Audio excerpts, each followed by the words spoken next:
पुरानी किताबें पढ़िए या पुरानी फिल्में देखिए या पुराने डायरेक्टर, फिल्म डायरेक्टर, मशहूर नेता, बड़े बड़े अभिनेता, बड़े बड़े देश के लीडर, बड़े बड़े अखबारों के मालिक या किन्हीं भी बड़े लोगों के आप इंटरव्यू पढ़िए या सुनिए या रेडियो पे सुनिए, कहीं पर भी देखिए, किताबों में पढ़िए। आप तो उनके आप एक बात सुनेंगे कि वो कहेंगे कि जी हमारा बचपन बड़ा गोल्डन पीरियड था।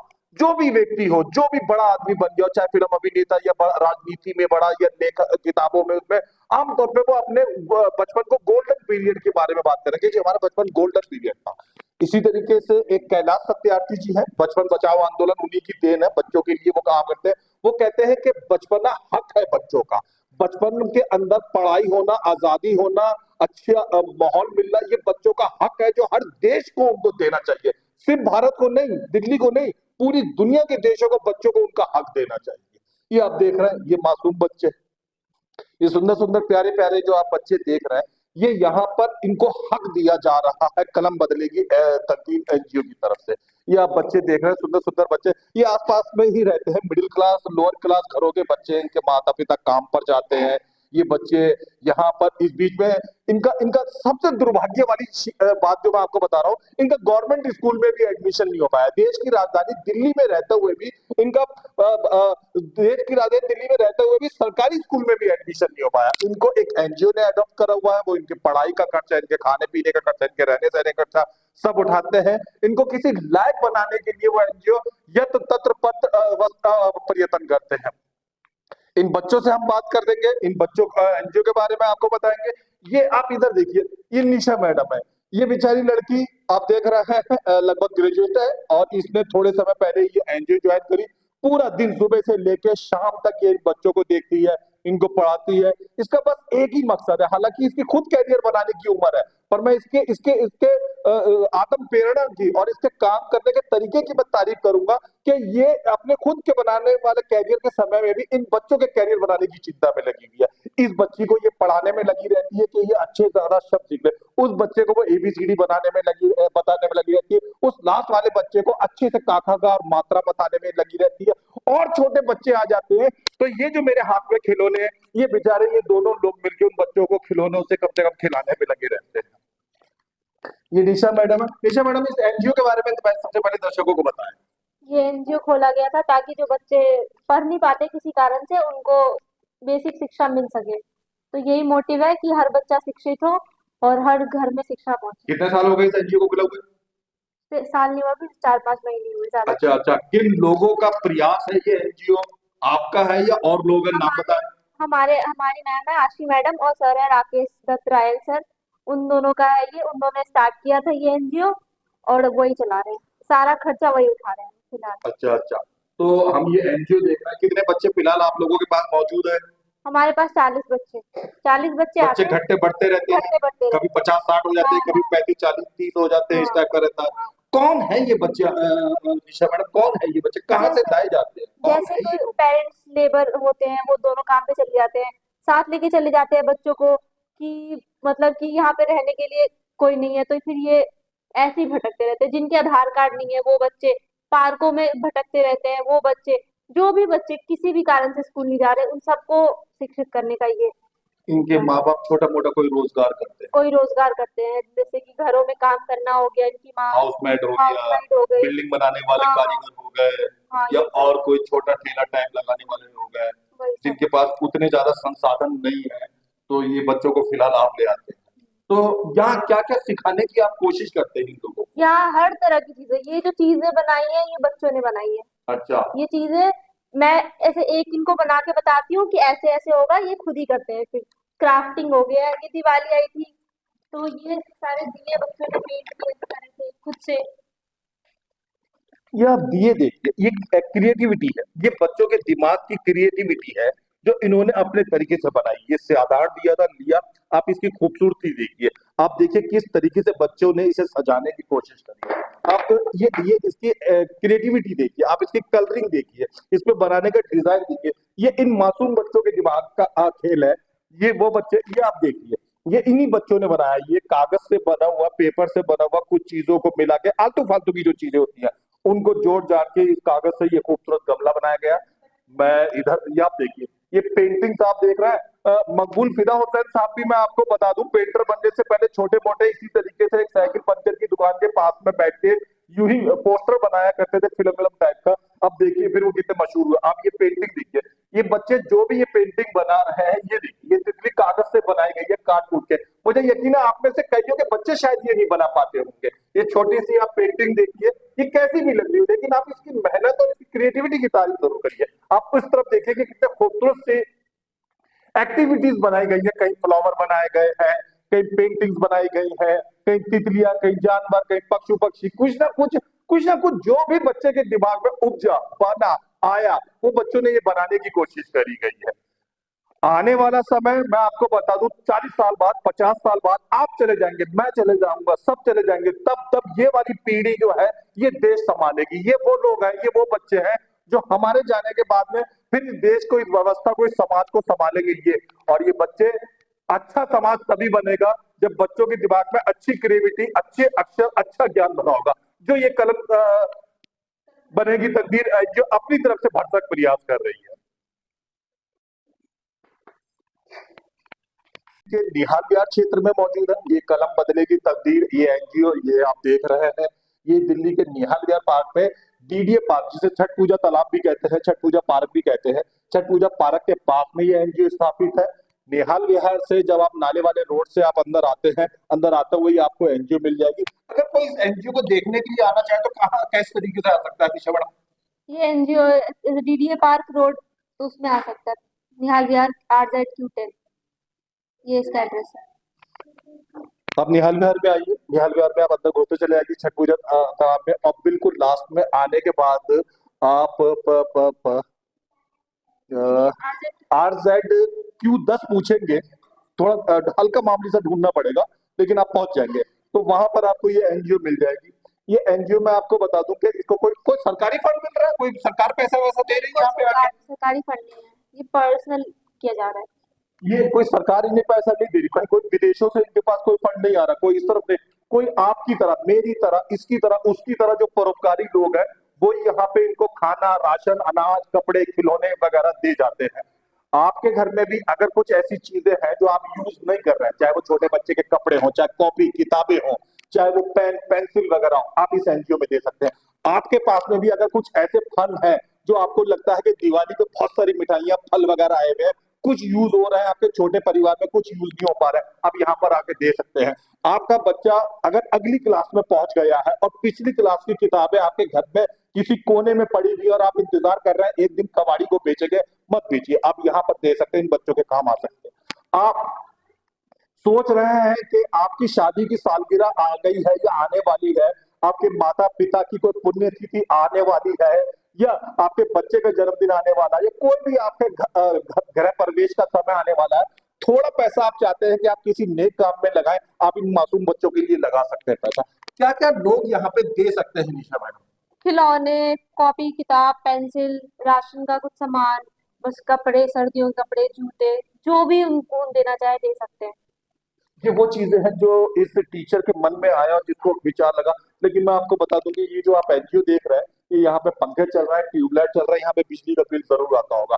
ये बिजली के बिल जो है एनडीपीएल वाले कैश ही देते हैं, वो कपड़ों की शक्ल में, खिलौनों की शक्ल में नहीं देते। यहाँ जो भोजन आता है वो हो सकता है कि कुछ एक आ जाता, कोई आटे की बोरी दे जाता हो, मान लिया जाएगा, कोई चावल दे जाता हो, लेकिन मसाले ऐसी चीज है जो आमतौर पर लोग बात सोच नहीं पाते हैं कि देना होता है, वो आमतौर पर उसे खरीदना पड़ता है। दूध चूंकि रोजाना यूज वाली चीज है, वो आमतौर पे खरीदनी पड़ती है, वो आमतौर पे कम दी जाती है। कुछ कैश पैसे की भी यहाँ पे जो कैश पैसों का खर्चा है वो क्या क्या होता है निशा मैडम? बहुत स्टाफ की सैलरी हो गई, बिजली हो गई, रेंट हो गया यहाँ का, अच्छा, और राशन का सारा कुछ, और भी बहुत सारी चीजें, स्टेशनरी का खर्चा होता है, ये सब दे सकते हैं। किस तरीके से पैसे अगर कोई देना चाहे तो क्या कोई मोबाइल नंबर है या कोई हाँ जी, क्यूआर मोबाइल कोड है? नंबर जी, मुंह से बोलिए। 7011291879, दूसरा, 7830713438।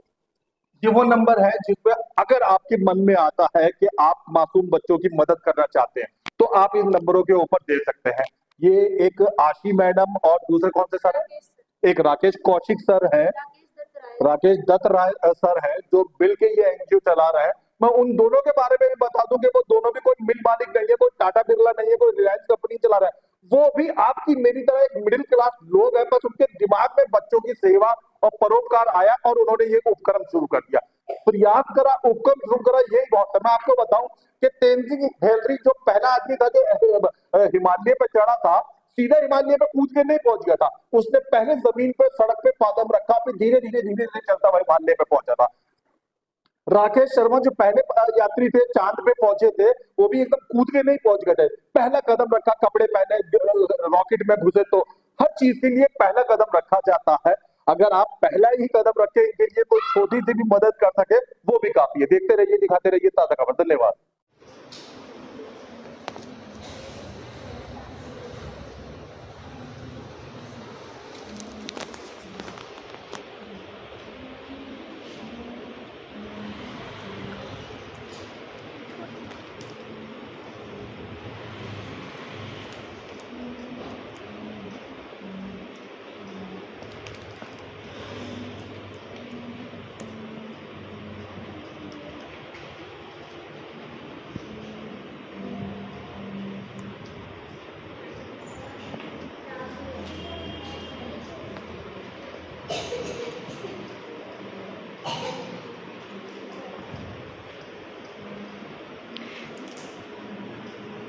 सबसे अच्छी जिसकी होगी उसको ये मिलेगा।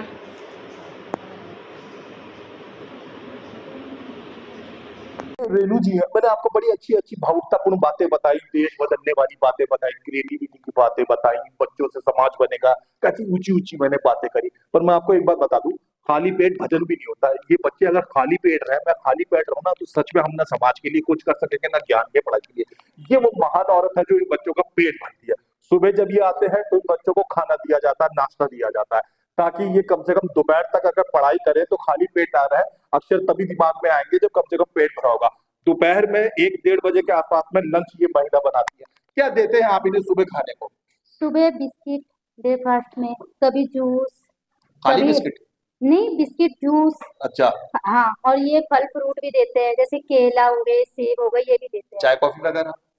दूध मिलता है, जूस मिलता अच्छा, है, जैसे जो वो अवेलेबल हो। वही वो जो अवेलेबल है। हाँ। मैं आपको बता दूं कि इन लोगों के पास जो है ना, वो मदर डेयरी या कोई बड़ी मिल कंपनी नहीं है जो माल बना बना के भेज दी। इनको लोग बस दान पुण्य के तरीके से दे जाते हैं, जो चीजें अवेलेबल हो खाने की वही दी जाती है। आगे बताइए। आगे जैसे इनको खाने में सब्जी, रोटी, चावल, दाल, ये 4 आइटम बनते हैं अच्छा, इनके। दोपहर में? हाँ जी, लंच दोपहर के में। समय में? हाँ जी, दाल, डेली रोज दाल, जैसे 40 सब्जी तो लोगों का एक खाना होती आप ही बनाती हैं? हाँ जी, मैं ही बनाती हूँ। मैं इस औरत से थोड़ी देर में, जब कार्यक्रम खत्म होगा, अपनी बीवी की बुराई करूंगा। अरे मेरी बीवी तो 2 लोगों का खाना नहीं बना पाती है, ये बेचारी औरत 40-40 लोगों का खाना बनाती है। आप इनकी तारीफ करना चाहिए। ये बच्चों के लिए जिससे इसका कोई नाता नहीं है, इनमें से कोई इस औरत की औलाद नहीं है, इनमें से कोई इस औरत का पड़ोसी नहीं है, इनमें से कोई इस महिला का रिश्तेदार नहीं है, फिर भी ये औरत बहुत अच्छे तरीके से, बहुत बेहतर तरीके से मेहनत करके इन बच्चों के लिए बड़ा लजीज खाना बनाने का प्रयास करती है। आइए अब हम इन बच्चों से बात करते हैं। मुझे यहाँ पे सबसे छोटा जो बच्चा नजर आ रहा है, हम उसके पास चलते हैं। क्या नाम है आपका? ये तो बड़ा अच्छा नाम है। कहाँ पे रहते हो आप? आस पास में? मैडम मैडम तुम्हें पढ़ाती हैं? क्या पढ़ाती है बताओ? एबीसीडी पढ़ाती है?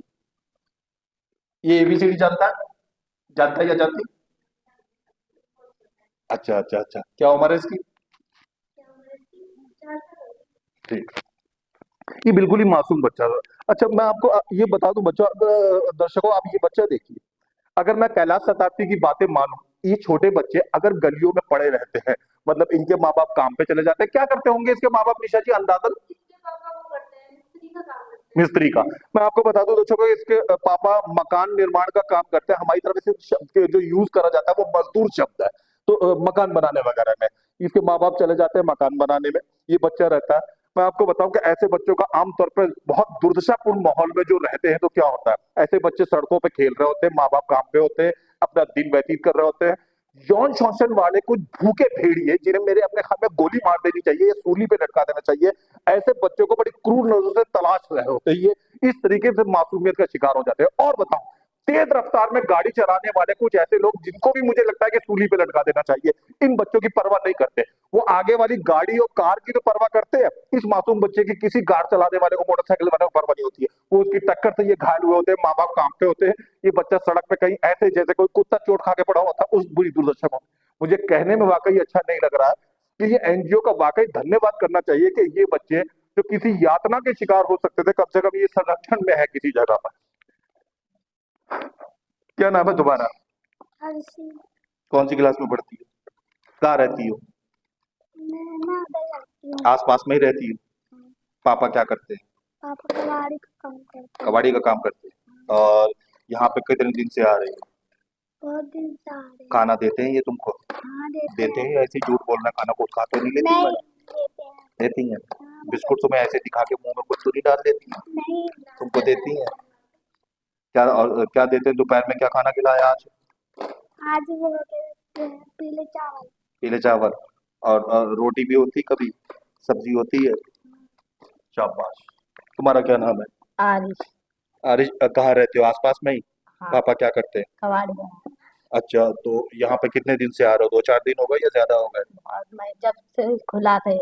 अच्छा, ये मैडम जो सामने दिख रही है तुम्हें पढ़ाती हैं? हाँ, क्या पढ़ा तुमने यहाँ पे पिछले 4-5 दिन में?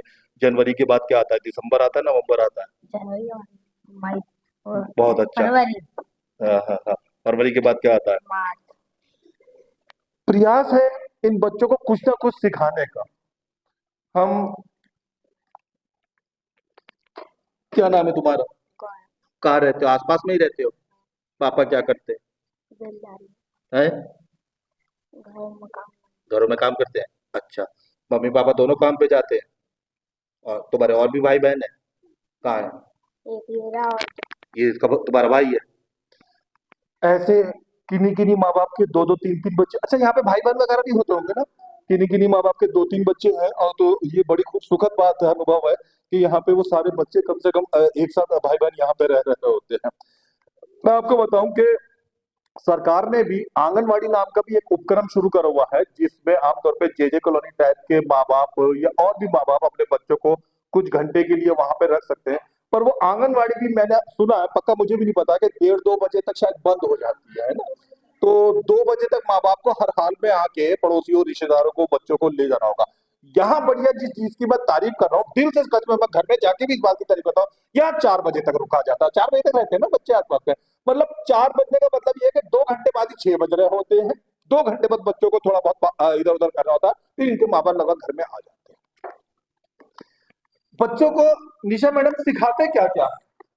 हर बच्चे की अलग अलग कैपेसिटी के हिसाब से सिखाया जाता है। जैसे जिसको जो नहीं आता वो उस हिसाब से आगे बढ़ता है। अलग अलग पढ़ाया जाता है हर बच्चे को, अच्छा, क्योंकि कोई क्लास नहीं है, किसी कोई छोटा है कोई बड़ा है, तो सबकी नॉलेज अलग अलग है, उस हिसाब से पढ़ाया जाता ये बच्चे अभी आपके पास सीख रहे हैं तो इतना अच्छा सीख रहे हैं, आपको लगता है कि स्कूल का वातावरण जो प्रोफेशनली होता है, जिसमें क्लासरूम होते हैं, ट्रेन टीचर होते हैं, वहां इनको सिखाया जाए तो इनकी काबिलियत और निखर के सामने आ है। सकती है? बिल्कुल। अफसोस की बात है कि इनको स्कूल में एडमिशन क्यों नहीं दिया जाता? क्या क्या कमी बता के हटा दिया जाता? आधार कार्ड नहीं, ज्यादातर तो यही है कि प्रूफ चाहिए होता है। बहुत सारे बच्चे गांव से आते हैं तो उनके पास टीसी नहीं होता, तो यही सब कारणों की वजह से इनको एडमिशन नहीं होता। अब ये देखिए, मतलब ये बच्चा, ये छोटा सा बच्चा, देखिए, इसका हक है कि ये क्लास में बैठे, सरकारी स्कूल क्लास में, क्या कि इसके पास डॉक्यूमेंट नहीं है। मतलब मुझे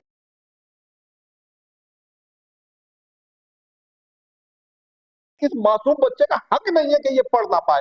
इस बच्चे को, मतलब इतने बड़ी बिल्डिंगें खुली हुई है स्कूल की, इतने ज्यादा टीचर मौजूद है, इतनी फीसें दी जा रही, इतने चपरासी स्टाफ रखा जा रहा, और एक मासूम बच्चे को एडमिशन देते समय में एक कागज चाहिए। क्या वो कागज बाद में नहीं हो सकता था? इस एडमिशन को देने के बाद भी इसके माँ बाप को बताया जा सकता है कि फला जगह पे फला तारीख को आधार कार्ड बनेगा, तुम वहां चले जाओ। कम से कम बच्चे को तो एडमिशन के लिए ले लिया जाए। ये जिम्मेदारी ये उठा रहे हैं ये वाली एनजीओ